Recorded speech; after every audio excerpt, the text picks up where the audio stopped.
हम क्यों महाशिवरात्रि पर शिवलिंग पर दूध चढ़ाते हैं?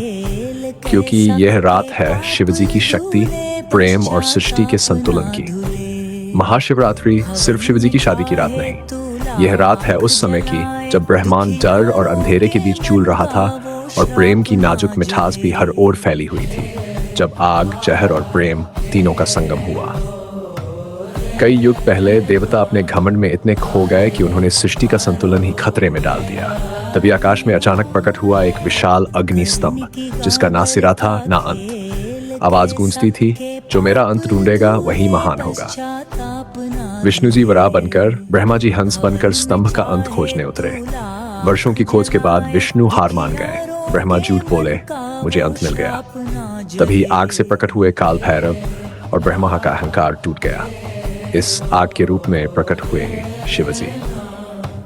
लेकिन सृष्टि का संतुलन अभी भी खतरे में था।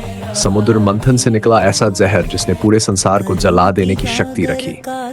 तब भोलेनाथ सामने आए। उन्होंने जहर अपने कंठ में रोका और देवताओं ने उन्हें ठंडा करने के लिए रात भर गंगाजल और दूध चढ़ाया।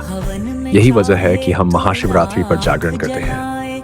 और इसी रात प्रेम की विजय भी हुई। सती के प्राण त्याग के बाद शिव वैरागी बन गए थे, पर सती ने पार्वती के रूप में जन्म लिया। हजारों वर्षों की तपस्या के बाद शिव और शक्ति का मिलन हुआ। बैरागी भोलेनाथ फिर दूल्हा बने।